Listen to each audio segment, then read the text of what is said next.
we got this King Von documentary. I don't know why I keep getting these like dead rapper documentaries, but they're usually entertaining, you know what I'm saying? And you know what I mean? It's Von, you know what I'm saying? So I gotta watch it, you know? R.I.P. King Von, you feel me?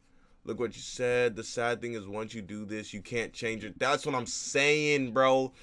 That's what people don't understand. It's like they blow up. Yeah, that's cool. You got your following and shit, but the retention is not gonna be there, bro. It's not gonna be there, bro. See the thumbnail? What thumbnail? What thumbnail? A crazy story part 4 would have been wild. What's that?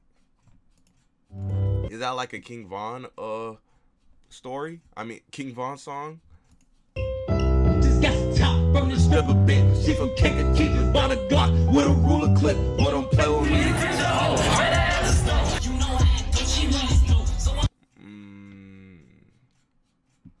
Oh, for this video, I have to like click off the video. I'll show it after I watch it. I got you. This guy doesn't drop music anymore.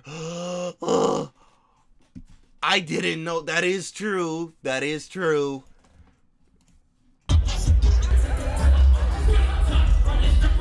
I know you recommended it to me. You did. On November 6, 2020, Davon Bennett, better known as King Von, was pronounced dead from gunshot wounds. Damn. This is his story. That was 2 years ago, though. That is crazy. Like, damn. Holy shit. W fucking dreads, too, bro. His were nice, bro. OTF, real shit. The real King Von documentary. Von! What if he just played that sound effect in it, like, Von! Picture a no man's land with broken windows, dark abandoned buildings, no law and order. There are carefully demarcated areas controlled by rival bands of armed militia fighting over the rubble. Nearly every night there's sniper fire. It sounds like Beirut, but in fact it's America. A creature of state, local, and federal government. The product of bad politics, failed policy, and official neglect. It exists, unseen except by those who live there, a stone's throw away from some of the most valuable real estate in our nation's third largest city. Chicago. Davon Bennett grew up in one of the roughest neighborhoods of Southside Chicago. You just get King Von dreads. Why would I get King Von dreads? My shit ain't gonna look like his. Parkway Gardens, also known as O Block, off of 64th, O Block, not 63rd. Nigga just riding around in here like recording videos and shit. Nah, God, these niggas walking around with heavy artillery, my nigga, just to go outside and get some food, bro. He was known as grandson, referring to his relationship with his grandfather, David Barksdale, one of the founders of the Black Disciples. It started with Larry Hoover. Larry Hoover was a High Supreme gangster.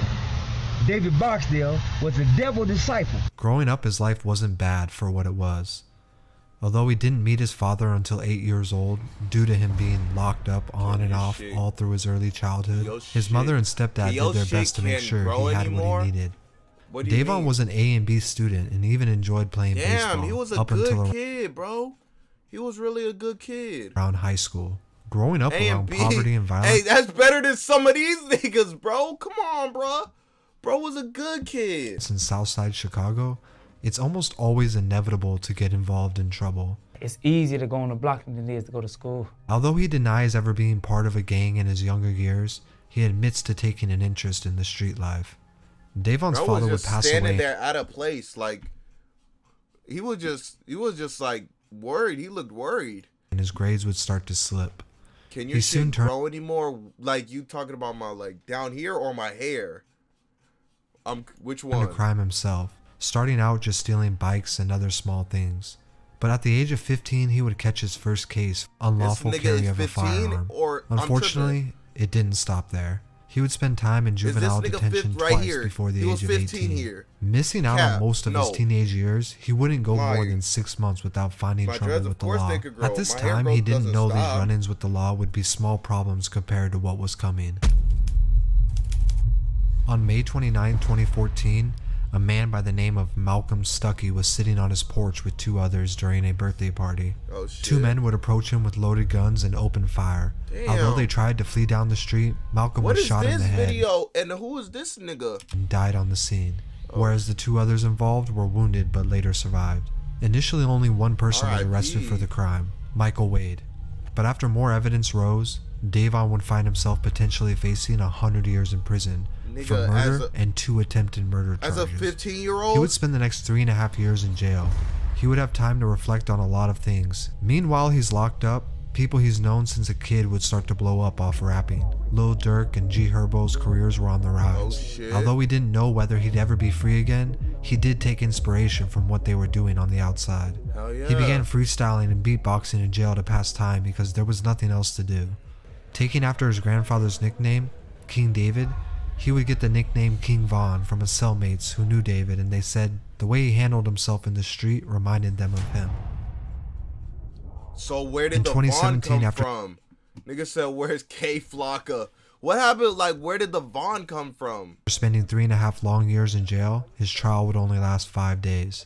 Michael Wade, who worked with the police trying to I ain't gonna lie, his fucking locks are hard. reduce his sentence, was given 20 years. While Davon, who didn't cooperate, would be acquitted of all charges, and 4 hours later, released back into civilian life. Wasting no time after being released, he began writing his first raps. Smart. That's smart. He was instant. He's a grinder, though. He's a grinder. His name has Von in it. Inspiration from urban novels as well as his own past experiences to write his first songs. Although spending so much time in and out of jail was something he never wanted to experience again, he admits it helped shape the person he was and made rapping about it easier. In late 2018, he began releasing music after linking back up with the now superstar. His name is Kinger.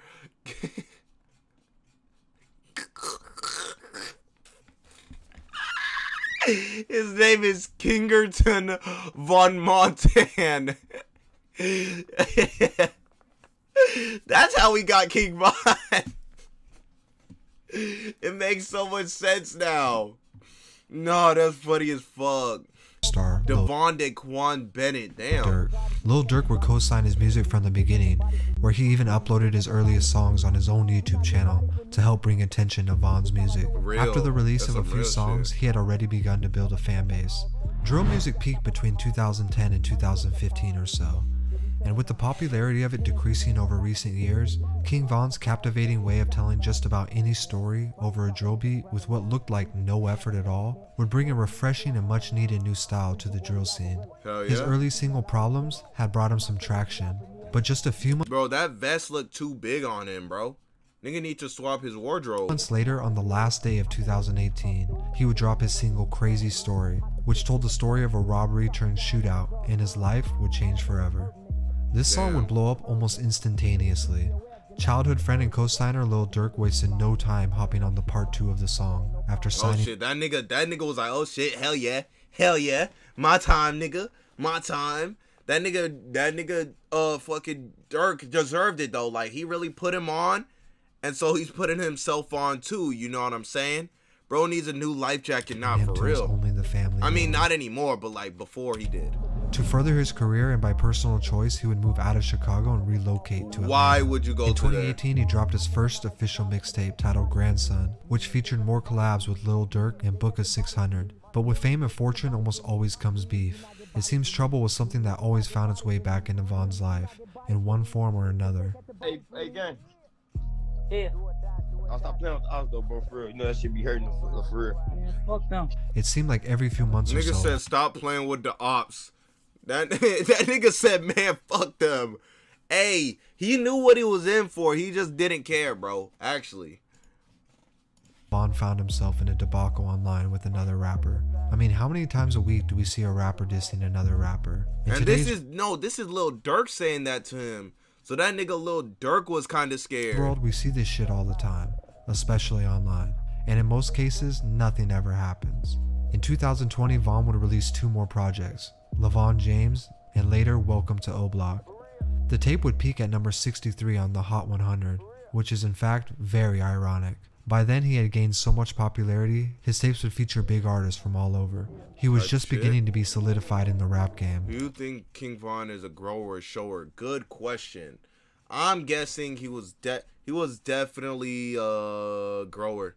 I just feel it. I know he was a grower, especially how they were talking about he was an A and B student. You know what I'm saying? I just have a feeling he was a grower. And you feel me? And GBI investigators still here on scene. This shooting made national headlines as officials confirmed one of the 3 people shot and killed was rapper King Von from Chicago, who was here last night with friends. God damn, bruh. What started as a fight outside of an Atlanta hookah lounge would turn into King Von's fatal last moments. It has since surfaced at a hookah lounge, bro. Like, what the fuck, bruh? That the entourage of people behind the shooting of Von are associated with the rapper Quando Rondo. While it's nearly impossible to figure out if King Von and Quando Rondo had beef of their own, they clearly ran with 2 different circles. Von was signed to Dirk, and Quando was signed to NBA Youngboy. Because they were so close. Oh, yeah. Never mind. Them niggas was fucking immortal enemies, my nigga. Yo, goddamn. Oh, my God. It's like some fucking Naruto versus Sasuke shit, bruh. Yeah, he has a good start. If he talked to a bigger artist, he would have blown up faster. I mean, that's true. Most of these more experienced rappers. But I feel like if you, I don't know. I feel like you would want the artist to come to you and not go to the artist. You know what I'm saying? It's possible that the beef between Von and Rondo was actually tied to the relationships with Lil Durk and Youngboy. Although it was never really confirmed, people did believe that Von and NBA Youngboy had some type of issue with each other after Von posted a picture of Youngboy's ex-girlfriend. Regardless of the reason why this all started, the truth is nobody deserves to die at such a young age. Von was just getting started. It's actually crazy to think about the fact that we won't be able to see what his full potential was. But one thing is for sure, even doing shit, music doesn't die, and his footprint will remain. Hell yeah. Real shit. I ain't gonna lie, this nigga is the greatest Fed I've ever seen, bro. Better than the police, my nigga.